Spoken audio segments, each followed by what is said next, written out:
Hey guys, welcome to my channel. I hope you're all doing very well. So I just watched Doctor Strange in the Multiverse of Madness. Let's talk about it. So you guys need to strap in. You guys need to strap in, grab some snacks, make yourself comfortable, because this is going to be a long one. And I'm not even going to dilly-dally on the intro here. I just have some housekeeping points that I want to mention up top. Okay, so first of all, this is going to be a spoiler review for Doctor Strange 2. So if you haven't seen the film yet and you wish to avoid spoilers, this is not the place for you. Like most of you guys who are returning viewers here on this channel will already know that I am incapable of reviewing anything without spoiling a bunch of stuff, so this should come as no surprise to you. But yeah, huge spoiler warning for this video. Second thing to note here is that this is actually going to be a little bit of a controversial take on this film. I'm a huge Marvel fan, okay? I'm a huge MCU fan till I die, but I did have some issues with this one, and so if you feel uncomfortable or enraged at the idea of someone disliking Doctor Strange 2, this is also not going to be the video for you. My take might make you mad, it might make you angry, and I don't want to deal with the consequences. So if you could just click away.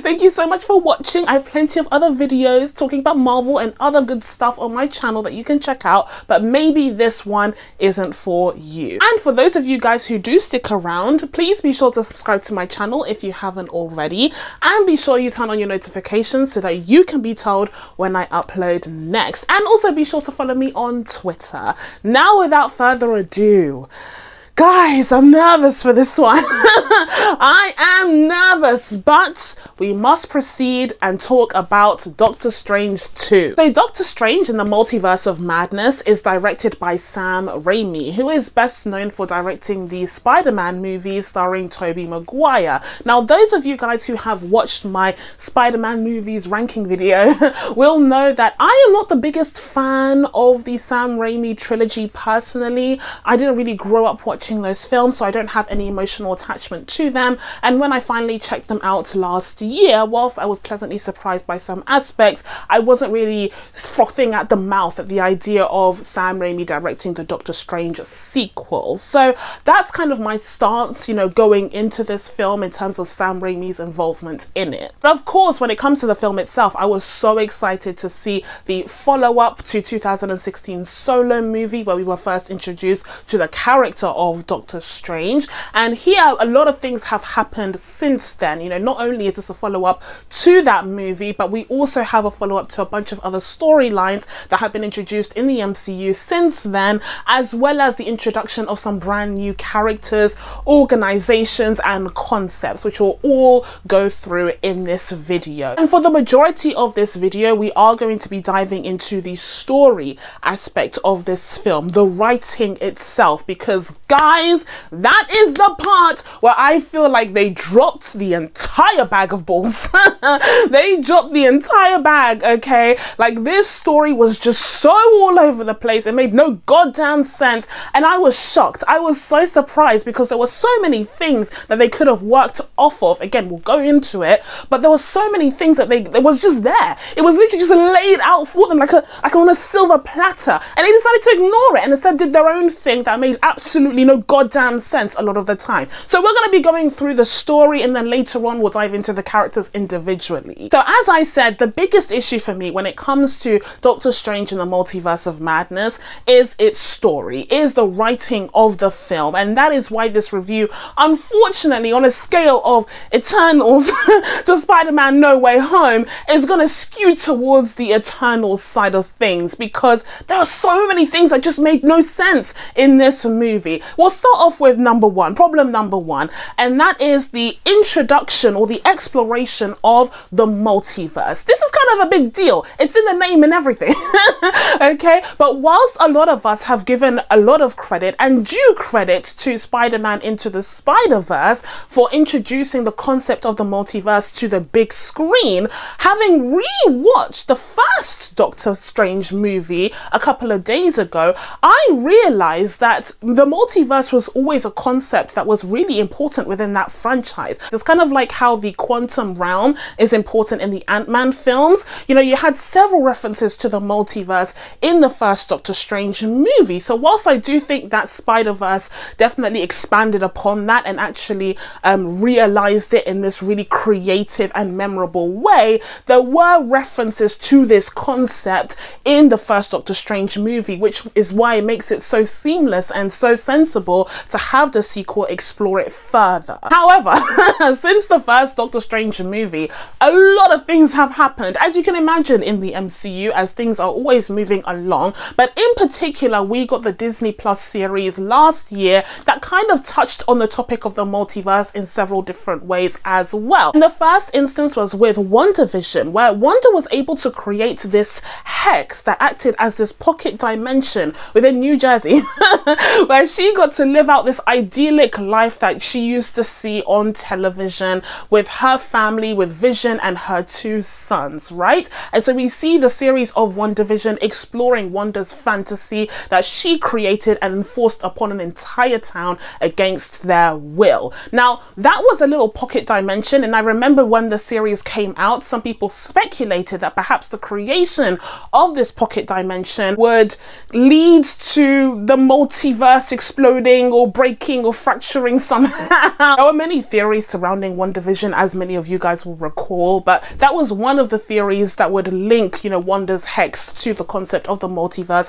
which we knew would be further explored in Doctor Strange 2, and especially because she was going to be in that film, that's what people were guessing. But to be fair, those were just guesses, those were just theories, those were just fans, you know, going all around haywire trying to figure out what was going on with WandaVision. That wasn't anything cemented. So fair enough, we can dust that one off. We can, you know, put that under the rug and forget about it. But what about Loki?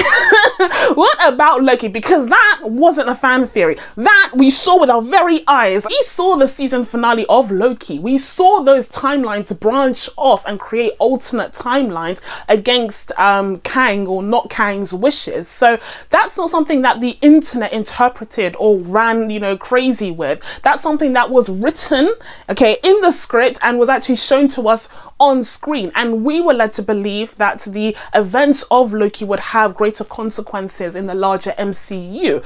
But somehow that doesn't seem to be the case, because here, when we go back into Doctor Strange Multiverse of Madness, it has nothing to do with the events that played out in the Loki finale whatsoever. They made no reference to it, which was really bizarre. But then it gets worse. And then it gets worse because we fast forward months later after the Loki finale to the release of Spider-Man No Way Home, where I explicitly remember saying that they needed to explain the role of the multiverse better, because in Spider-Man No Way Home I also had a similar complaint of what happened with the Loki situation, and in actuality the fracturing of the multiverse in that film was caused by Doctor Strange messing up a very simple spell.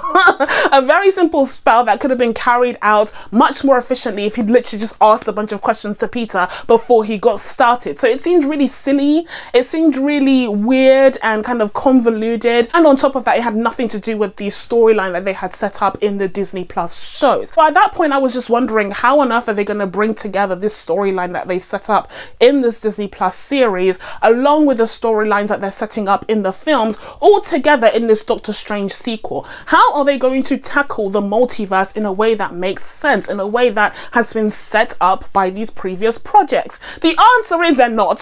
The opening or fracturing of the multiverse in this film has nothing to do with any of the other projects that came before it. It has nothing to do with the spell that Doctor Strange performed in No Way Home. It has nothing to do with what happened in the Loki season finale. Nothing. It has nothing to do with anything. It doesn't even have anything to do with Wanda's hex. It's literally because we have the introduction of this new character, America Chavez, who has the ability to jump across universes in this like star-shaped portal. And quite frankly, I think that's disappointing, because what was the point then of setting up all of those other storylines to do with the multiverse? Another element of the multiverse that is explored in this film is the idea that dreams are supposed to be a window to the multiverse. multiverse, and that's something that's introduced to us pretty much at the beginning, where we see the action sequence between an alternate Doctor Strange, or to use Loki terms, a variant of Doctor Strange, and America Chavez, and they're fighting against some demonic monster who wants America Chavez's powers for their nefarious means. And we ultimately see America create a portal, and she, you know, dives out of that universe into 616, which is the MCU universe, but her variant of Doctor Strange ends up dying. And our Stephen Strange, 616 Strange, has a dream about this, and he wakes up in a start, all nice and sweaty and topless. That Marvel contract will get you. I'm sure it's in there somewhere, like one topless scene per movie. Anyway, so he wakes up in a start and he's like, oh my god, that felt real. Well, it turns out it was real, because he was getting a look inside his variant's life, or rather his death. And so the variant ends up landing in 616 along with America Chavez, and they bring along the one-eyed monster that was after them, which I believe may or may not be a Shimagoroth from the comics. People have said that it's not, some people have said that it is, anyways, but it's a one-eyed monster. Okay, it's kind of a big deal, and so he has to deal with that, you know, in the opening action sequence. So my point is that this idea that dreams are the window into the multiverse is dumb as hell and makes no sense. It's dumb as hell and makes absolutely no sense. What? A dream is a window into the multiverse? No. No. I thought a dream was a wish your heart makes.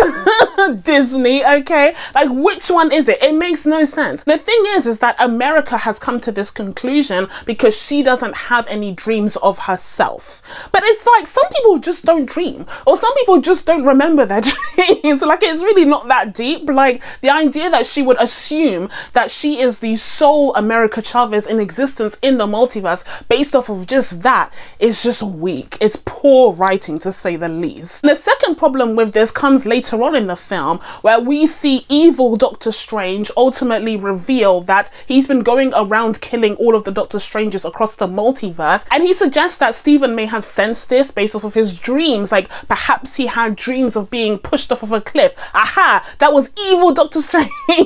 But it's like, that was never really an issue. If it had been written into the story that Stephen has been suffering from insomnia because he's had these terrible dreams of him dying over and over again, then the big reveal at the very end of evil Doctor Strange having killed all of his variants, you know, or a lot of his variants across the multiverse, would have been more impactful and would have made more narrative sense. But the fact that it's just thrown in there for shock value at the very end of the film is just like nonsensical. Like, it doesn't have any impact whatsoever, because that was never an issue that he suffered with. Evil Doctor Strange is literally like, yeah, by the way, like, you may have had dreams of dying over and over again. It's never suggested as an issue. It was never a problem. He had a dream of himself dying one time. It had nothing to do with evil Doctor Strange in that instance. It was Wanda. So I don't know what that was. And the third issue with the whole dreams connecting to the multiverse situation is the issue of Wanda. And again, this goes back to the theories, the many theories of WandaVision, but I was under the impression, or perhaps I had inferred from other YouTubers who obsess over Easter eggs, that Wanda was a Nexus being. Now, for those of you guys who don't know, in Marvel Comics, a Nexus being is a character that there's only one of across the multiverse. So there are certain characters that do not have variants of themselves or other versions of themselves across the multiverse. There is only one. And in the case of the comics, Wanda is a Nexus being. There is only one Wanda Maximoff / Scarlet Witch. And the reason why people believe this was the case for the MCU as well is because there is an Easter egg in one of the episodes of WandaVision that shows these Nexus pills that are supposed to be anti-depression pills. It's part of an ad in WandaVision. So they inferred that perhaps it is suggesting that Wanda is also a Nexus being in these live action projects. But it is revealed here that she is able to have dreams of other versions of herself living out her best single mother life. She's living out her best life as a single mum to these two boys. and which means that there are other versions of herself. So she's not a Nexus being in this universe. In reality, America is the Nexus being, because apparently, according to her dreams or lack thereof, there's only one of her. And when it comes to the whole Nexus being thing, to be fair, like I said, it is an Easter egg or a reference that we saw in WandaVision. It wasn't something that was explicitly stated in any of the MCU projects, so fair enough, we can let them off the hook there. And also, it's unclear as to whether the Nexus being is the Scarlet Witch or if it's Wanda specifically. Perhaps it's the Scarlet Witch who chooses different inhabitants, okay?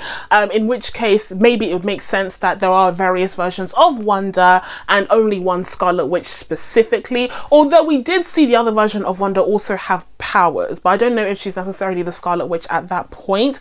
Anywho, it's a little bit confusing is my point. My final point when it comes to the way that the multiverse is explored in this film, again, for this part of the video, we've only been talking about the multiverse aspect of this story, which makes no sense. The final point is that I feel like we could have used a little bit more imagination just in terms of, you know, depicting the multiverse. I feel like there were bursts of imagination and creativity that were just mind-blowing. In particular, the sequence that we get where America and Doctor Strange are traveling across multiverses. It's supposed to echo the open your eyes sequence from the first Doctor Strange, but this time around they're traveling across all of these different multiverses. In some instances they're made of liquid, in some instances they're animation, and I just thought that was so clever and so exciting, and I wish we could have gotten more of that throughout the film. But in reality, when we settled on a location, when we settled on a universe to have the story in, it was just another slightly more inflowered version of New York City, and I was like, guys, like, we could have done anything. This movie is already like 95% CG. We literally could have done anything, and they decided instead to just have it in like a flowery New York City. I was like, really? Not to mention, we didn't actually have a lot of interaction with other Doctor Strangers. You know, people talked about other Doctor Strangers, some of them evil, some of them supposedly heroes, but we didn't actually have 616 Strange talking to other Doctor Strangers and working with them and sharing ideas and spells with them. Like, we didn't actually have that collaboration in the same way that we saw with Spider-Man Into the Spider-Verse, where all of the different versions of Spider-Man were like friends and having a fun time saving the world together. Okay, so next up, let's get into my second problem when it comes with the writing, the story of this film, and that is that it's supposed to be a Doctor Strange sequel, but oh boy, does it not feel like one. Oh boy, it seems as though on the list of things that this film wants to accomplish, being an effective Doctor Strange sequel is right at the bottom. Ooh, that is in hell. That is nowhere near one of the priorities of this film, because it literally has nothing to do with Doctor Strange specifically. You can pop in any character in this story and make it work, and I feel like it is a shame considering how well Scott Derrickson did setting up this character in 2016. And this is the part where I say I miss Scott Derrickson. Yes, I do. I miss Scott Derrickson. Oh, I miss Scott Derrickson, especially after rewatching the first Doctor Strange. That man is an underrated king. That man, because he gave us an actual origin story. He did the hard work to bring us the character of Doctor Strange from the rock bottom person that he was, the scummy, arrogant, horrible person that he was, to the hero at the end of that film. And truly, I feel like that film is underrated and underappreciated. And for what? Now that we see the sequel has literally nothing to do with Doctor Strange himself, I really do miss him. I really do miss him. I started to see the special sauce that Scott Derrickson brought to the table now that he's absent. Isn't that just so typical?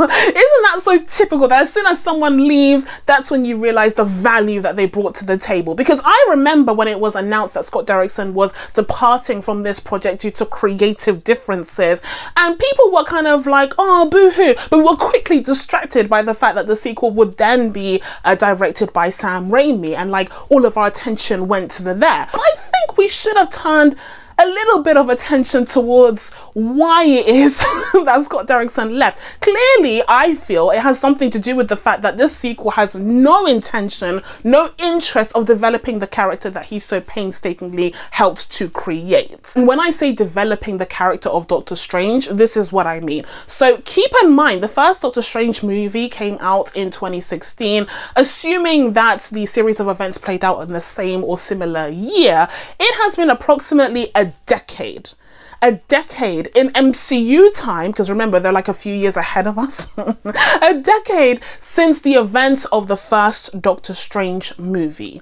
Think about how much has happened in the MCU since then. We have seen Doctor Strange become the Sorcerer Supreme. We saw him assist the Avengers, okay, fighting against Thanos, and then he ultimately made the decision to give Thanos, or allow Tony to give Thanos, the Time Stone, therefore enabling him to destroy half the universe. He made that decision because he saw all of the outcomes, and he saw that this was the only way, as he mentions in the sequel, this was the only way that they had a chance of winning. And then the guy disappeared with half of the universe, only to return and have to fight against Thanos once again, and then serve under Wong, who is now the Sorcerer Supreme. A lot of things have happened. A lot of things have been happening in Doctor Strange's life since the end of the first movie, and yet the only part of his character that this sequel is even remotely interested in tackling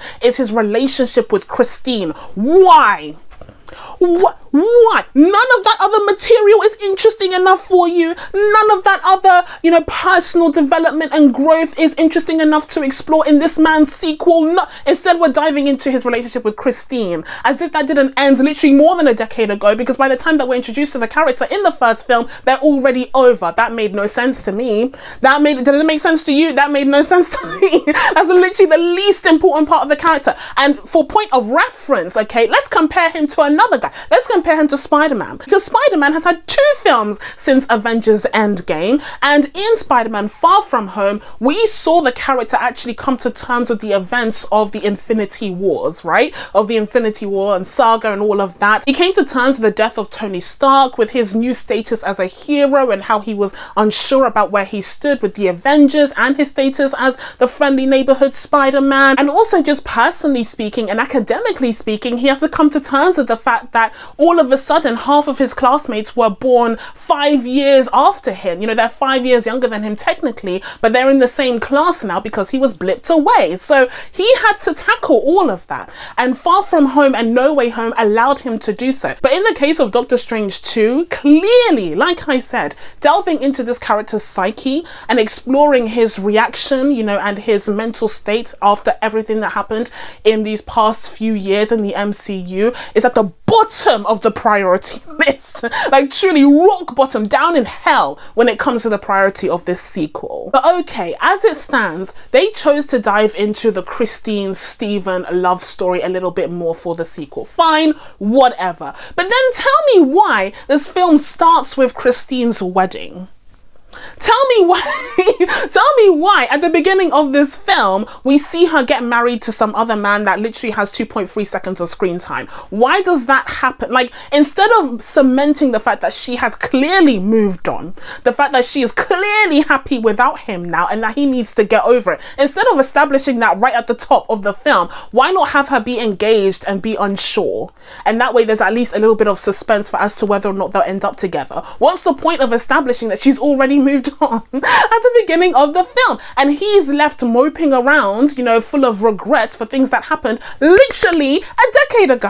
It's not a good look, is what it is. And I understand, because we have the What If episode where we saw Strange trying to reconcile with Christine, creating all of these alternate realities where things worked out, but that episode set things up in a completely different way. And I remember saying in my review of that episode that in that episode it did a better job job of establishing the relationship between Stephen and Christine, versus in the first film where, like I said, they were already over and he just treated her like crap until he didn't, because he had some character growth, but that didn't really establish the idea that they would end up together ultimately. So it's ridiculous is what I'm saying. It's ridiculous to try and combine these two storylines in this film when none of the groundwork had been done. And the next problem that I had when it came to the writing, okay, the story of this film, was that it was way too crowded. It was doing way too much. Okay, remember what I said about that list of priorities? The fact that Doctor Strange was literally right at the bottom of it? Well, it was a long list. And I have a summary of everything that this film was supposed to accomplish here, so let me just read this out. So not only was this supposed to be a sequel to Doctor Strange, right, number one, but then it also had to reinforce the concept of the multiverse, you know, in the MCU and what that looks like. But then it also had to tie up loose ends after WandaVision, because Wanda is a major player in this story, and it established the fact that Wanda is in fact a villain, which is what I've been saying from the get-go. Guys, what did I tell you? Wanda was the bad guy. And then, like, what, number 5 or 100 or whatever, we also had to introduce the character of America Chavez. We also had to tie in things to What If as well, with that iconic Doctor Strange episode, although it doesn't really tie in as seamlessly as I thought it would. And then you also had a bunch of cameos. Wow. They had a bunch of cameos, especially in one sequence in particular. And then they also had to introduce the variants of Doctor Strange, whilst also incorporating the characters from the first Doctor Strange movie, all while having emotionally impactful performances and action sequences as well. So all of this had to be done in this film. That is not fair. That is a tall order, and I feel like the film is just so messy, and it's just overflowing. It's overwhelming with how much stuff they had to stuff into this. As a side effect for how much this film has to tackle, all of the elements that are in it aren't dived into in any particular depth. So for example, when you have the character of Wanda, her character arc in this film is like non-existent pretty much. Like, it is done very poorly, to the point where it is heavily reliant on all of the careful, intricate character work that was done in WandaVision, because without that series, this character would have been so two-dimensional and would have been difficult to understand where she was coming from. But in the case of Wanda, like I said, she already has her own TV show, and even in the case of Doctor Strange, even though I would have preferred to dive into the character a little bit more in his sequel, at least he has the first film. At least he has the first film that did a better job of setting him up as a character. But the character that was really done dirty in this film, because she was a fresh new introduction into the MCU,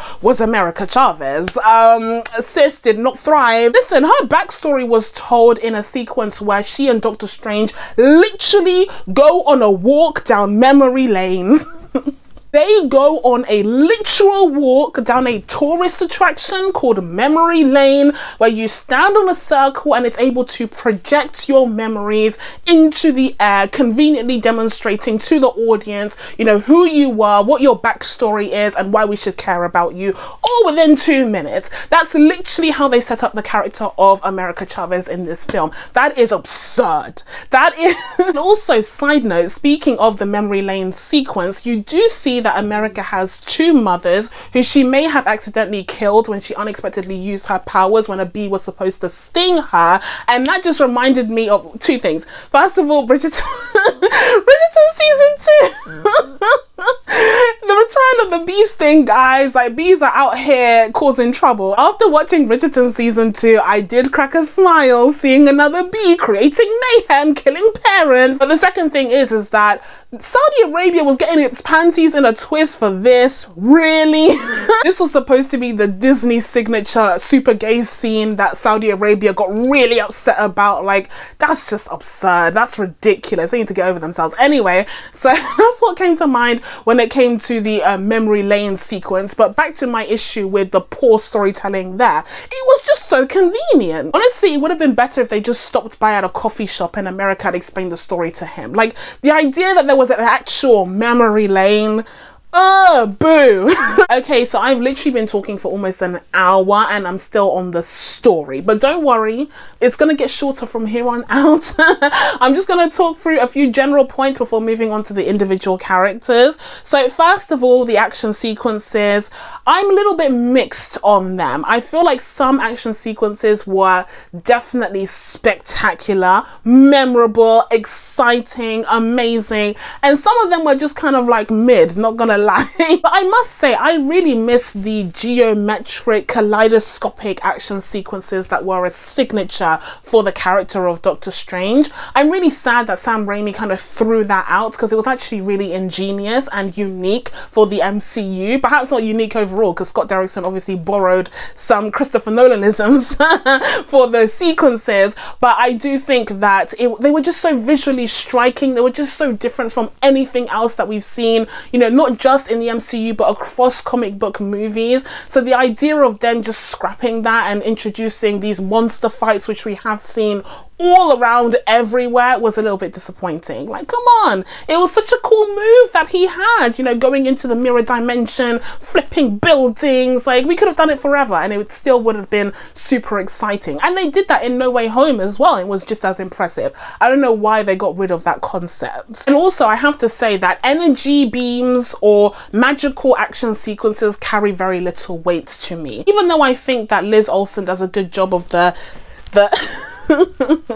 being a witch, okay, action sequences. They just don't have the same weight. Like, you guys will know, my favorite action sequences are always hand-to-hand combat. It feels real, it feels impactful, you have more interaction between the characters directly, and there's an intensity there that's missing from these energy beams. Short of that, I would have, like I said, preferred to at least see an interesting, unique spectacle, and that's what the first Doctor Strange offered to us in the sequences where, you know, the buildings and cities were flipping around, or where he was in his astral form, jumping out of his body and fighting with someone else in their astral form. You know, those are things that I think are unique and interesting, versus just energy beams in a gloomy, grey, ugly sky, which doesn't really hit the same for me. And also, as a side note, it was disappointing to see that for a film that delves into magic, there wasn't as much magical development as there was in the first Doctor Strange. Like, in the first Doctor Strange, you actually see Stephen learning, you know, in his first action sequence against Caecilius, he's very basic, he's using the same trick over and over again because he's not experienced, and then later down the line we start to see him incorporating more spells and getting cleverer, and, you know, he's obviously amassed a lot of knowledge and he's using that in the field. But in the case of the sequel, you don't get a sense of him having learned much since the last time we saw him, at the very least. So yeah, that was a little bit disappointing. And the same goes for Wanda. Like, last time we saw Wanda, she created a pocket dimension to live out her idyllic life. Like, where is that? Literally, where's that energy in this film? It's none to be seen. She's instead using America Chavez to jump, you know, different universes. But frankly, I wouldn't be surprised if she could do this herself.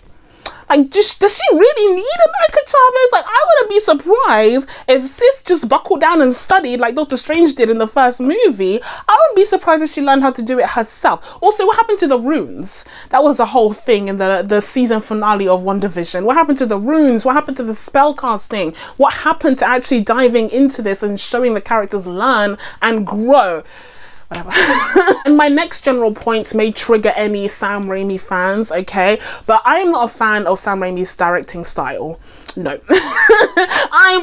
That's the one part as well that made me miss Scott Derrickson so much. I am not a fan of his directing style. The transitions, guys. The freaking transition. I hated them. The transitions that you see with, you know, different faces fading in and out, or those like comic booky transitions, they felt so dated. I hated them. You know, some of the aspects of his directing, some of the creative choices were just so questionable. I hated them. I was watching it with my brother as well. We were just like, what the F is this? Though I will say, on the flip side, there were also some ingenious choices. The camera angles, interesting. Don't think I didn't notice those camera angles. They were great, okay? But also the horror aspects. Now we need to dive into the horror, because listen, I'm not a horror girly, I'm a scaredy cat. Self-proclaimed scaredy cat, okay, as I always say on this channel. But I loved the incorporation of horror in this film, and I wish they'd gone full horror, honestly. I think it was a little bit jarring jumping from genre to genre to genre. If they had just consistently made it a horror, I think it would have been fascinating. I would have been enthralled, because even though I'm a scaredy cat, I loved seeing the visuals of the horror, especially when you had the character of Wanda creeping out of mirrors and reflections. That to me was interesting. That to me was unique. I still remember the kind of horror sequence that we got in Spider-Man Far From Home. That still sticks in my mind, where we saw the zombie Tony Stark. And now here we got more of that throughout this film. I really appreciated that. When it comes to my thoughts on Sam Raimi, he's kind of like a double-edged sword, where there are some aspects of his directorial style that I simply do not gel with, but then there are others that were just really impressive, okay? He's a horror guy, and that's what he brought to the table. Although I will say, Scott Derrickson, also a horror director. Just like, I'm just saying, like, I'm literally just saying. And another thing that people were excited about when it came to this movie was that Sam Raimi would be teaming up with Danny Elfman once again. Danny Elfman, who is a legendary, iconic musical composer who composed the themes for the Spider-Man movies back in the noughties. And yeah, I was really interested to see what he would bring to the table in terms of the Doctor Strange theme.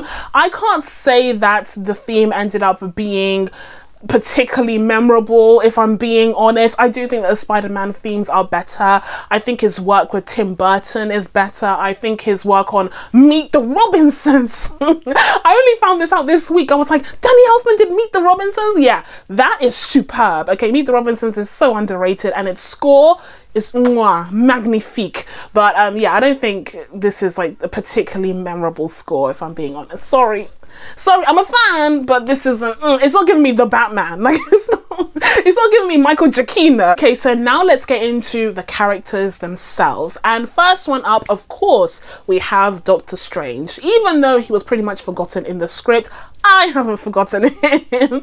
Okay, I pretty much said the majority of what I wanted to when it came to Doctor Strange. The only thing that I will point out, tying back into what I was saying before about his character development from the first movie, is that, as I said, you know, Doctor Strange has gone through a lot since then, and one of the things that he did was ultimately decide to hand over the Time Stone to Thanos, therefore bringing about the deaths of literally half of the universe.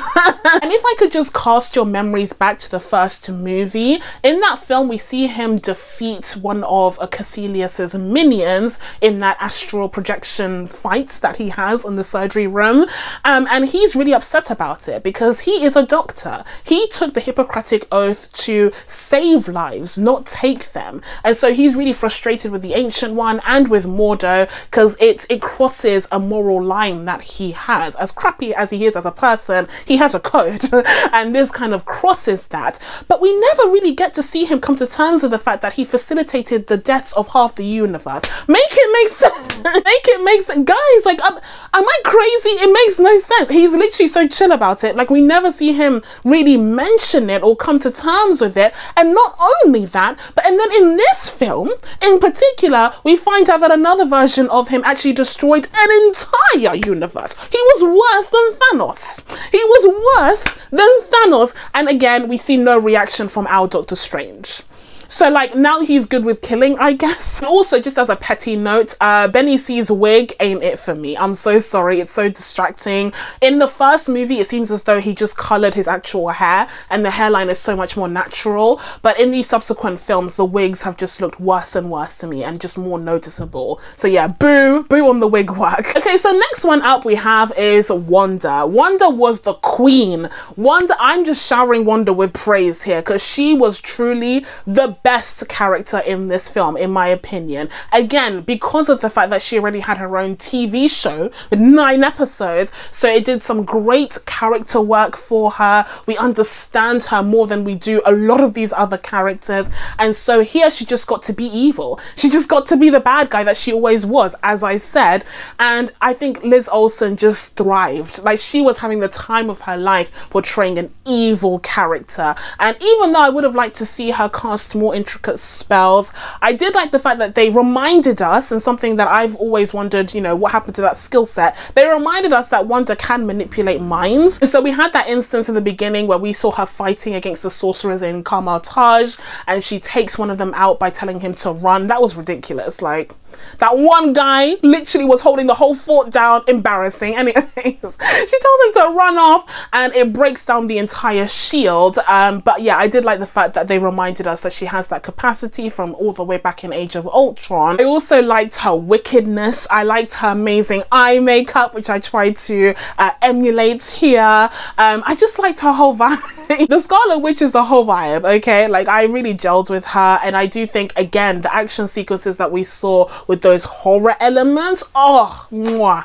magnifique. I loved that for the character. I think it ties in really well. Honestly, what I'm thinking right now as I sit here is that it feels like Sam Raimi was really excited about making a Scarlet Witch movie.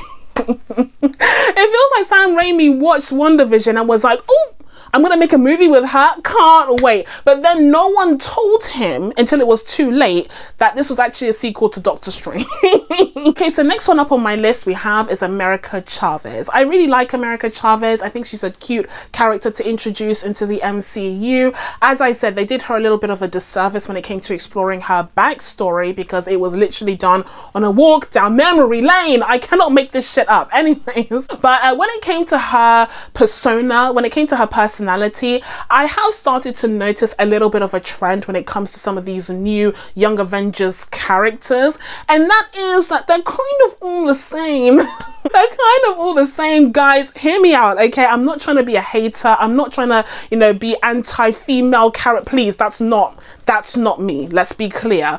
But I have noticed that these younger female characters, so far from what we've seen of them, are kind of homogenous. Okay, like, so far from what we've seen of Kate Bishop and Kamala, and to be fair, her series isn't out yet, so, you know, I could change my mind, but Kamala as well, and then of course we have America Chavez here. They're all kind of like peppy, quirky, you know, outspoken, but really likable young ladies. They all have the same kind of personality. Like, they're all cut from the same cloth, if you know what I mean. I think the only character that really stands out as being quite different is Yelena. She is quite unique in this group. But if you think about, for instance, the male characters in the old guard, like Tony Stark, Steve Rogers, even, you know, Scott Lang and T'Challa, those are 4 very distinct personalities, and they even clashed at times, you know, with Steve Rogers and Tony Stark clashing in the first Avengers movie, and that was setting up things for Civil War, where it made sense that they didn't agree with each other. We do need a little bit of that conflict to kind of make things interesting, and in order to facilitate that, we need differences in personality and morality, and I don't quite see that with the new bunch that we're being introduced to set up the Young Avengers inevitably. And also, another way that this character was kind of done a disservice was with the whole storyline surrounding her powers, because one of the main issues is that she doesn't know how to control her powers, which allow her to travel across the multiverse, and that's clearly something that Wanda wants in order to head on over to a multiverse where she can have her sons back, but America doesn't really know how to control that and how to use that, and it makes her very vulnerable. And that leads her to being a damsel in distress for the final act of this film, but then it also leads her to magically all of a sudden knowing how to use her powers inexplicably, and that was a little bit disappointing, especially because she was literally traveling with Doctor Strange, the former Sorcerer Supreme. Like, if there's anyone who could have taught you how to use your magical gifts, it would have been him. but we don't get a sequence where he trains her. We don't get a sequence where he actually tries to impart knowledge on her. He just says something about, oh, you can do it if you believe in yourself. And instead of him trying to go about things the way that he usually would, he tries to trust her instead. And that works because it needs to, because the film needs to wrap up. Okay, so the next character up is Christine. I'm gonna sound like such a hater. Oh guys, I sound like such a hater in this video. I promise you I love this franchise. I promise you I love this franchise.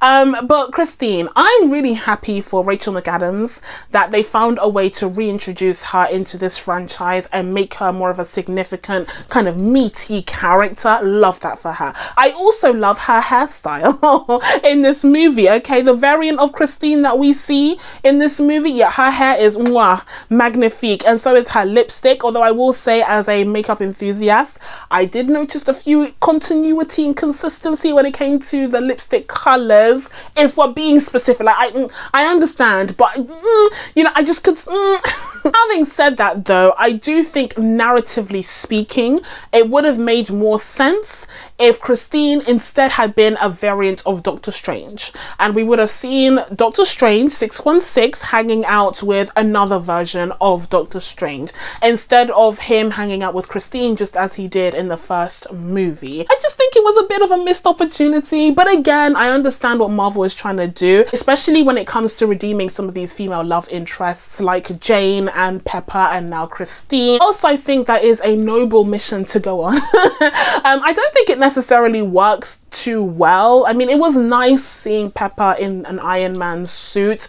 but like, what has she done since then? You know, she's not really a part of the story. No one really refers to her as a hero. So how impactful was that sequence really? And then of course we have Christine here, who's a variant of Christine. She's not even 616 Christine. So they've redeemed the wrong character. This is kind of like redeeming Rachel McAdams specifically, but not actually the character that we knew in the first Doctor Strange movie. Now we do have Jane, you know, coming in as Mighty Thor soon. We'll see how that's handled, hopefully much better, but so far these redemption arcs have been quite surface level and ultimately insignificant. Next character up is Wong. Oh, he was done so dirty in this movie. Oh my goodness, he was done so dirty. First of all, he takes Wanda, or the Scarlet Witch, to the secret place that is the building version of the Darkhold after it's destroyed, and he explains like everything to her unnecessarily. Imagine taking the bad guy to where they've asked to go, to be fair, and you're their captive, so obviously you have to comply to some extent, but imagine like telling them everything about what they need to know to succeed in their nefarious plan. Like, how does that it literally couldn't be me. I'd be speaking in like one word sentences. I don't want to tell her everything. He literally points to the different like spells written on the walls and saying like, oh, this means that, this means that. Don't tell her. Why are you giving her all of this information? Why are you helping her? And then also you have the fact that he spends the majority of the runtime of this film hanging off a cliff. Like, that must be a symbol for something, you know what I mean? Like, and then similarly we have Baron Mordo. Again, this isn't our Baron Mordo. I don't know if he was supposed to be satisfied with this version, but it's like, it's not our guy. Like, what's going on? And again, after having rewatched the first Doctor Strange and actually seeing how close Baron Mordo and Stephen Strange became when he was training him, it was actually quite saddening to see that they literally just ditched this character entirely and instead introduced us to a variant who apparently hates Stephen Strange. It's just like, that's not fulfilling, like that's not meaningful. And also, where is Mordo then? Like, at the end of Doctor Strange, it's established that he's going on this mission to kill sorcerers, because no more sorcerers, just like Wanda in the comics said, no more mutants, right? But that's never really fulfilled here. Like, it's completely forgotten about. Scott Derrickson did he built the foundations for the sequel, and it was ignored. It was promptly ignored in favor of doing something else that makes very little sense. And this version of Mordo is actually on the council of none other than dun dun dun, the Illuminati. This is an organization that is in the comics, and it was also plastered all over the trailer, so I wasn't remotely surprised by this revelation unfortunately. And this was also the kind of council of cameos that we saw halfway through the film. And for the majority of these cameos, I already knew about them. I knew about Captain Carter, and I even hinted towards it in my What If review. I knew about Professor Xavier because his voice had been detected in the trailers, like I said.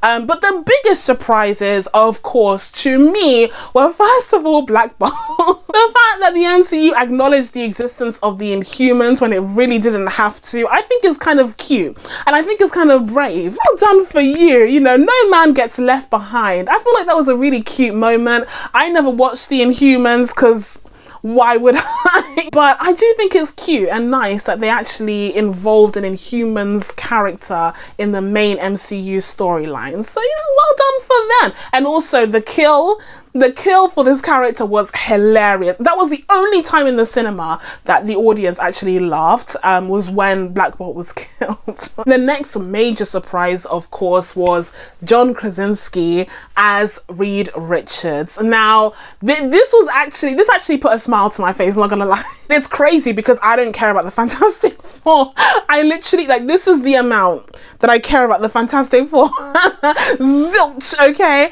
So the fact that I actually smiled when I saw John Krasinski as Reed Richards, I was like, okay, we've really done something here. Fair enough. It was a really cool Reed Richards. It was kind of crazy seeing him because he is a fan favorite casting for the character. I do believe that Kevin Feige is seeking younger actors to portray the Fantastic Four so that they have a bit more longevity. But at least we got to see John Krasinski in the role, even if it was for just 5 seconds. And then, of course, we had the return of Patrick Stewart as Professor Xavier, officially linking together the Fox universe and the MCU with none of the ambiguity that we saw with WandaVision. Love the fact that they incorporated the telepathic powers that both of these characters have, and seeing Wanda stuck, you know, inside of this cave, and the Scarlet Witch having taken over her mind was a really creative way of demonstrating this telepathic battle that the characters had for a moment there. I wish it was a bit longer. I wish they made a bigger deal of this fight than they did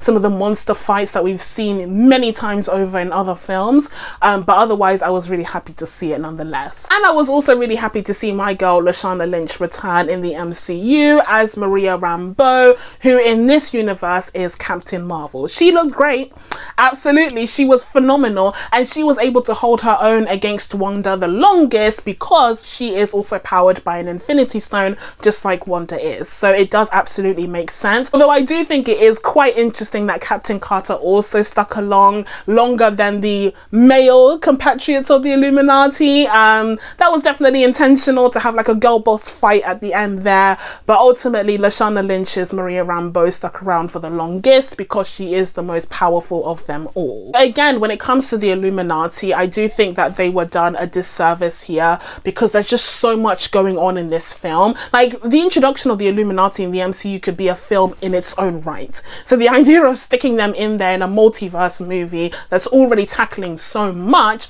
I think just did them a disservice because we didn't really dive into them as an organization in any real depth, and also they just felt so disposable because Wanda was able to so quickly dispense of them. But overall, yeah, I didn't love Doctor Strange 2 as much as I thought I would.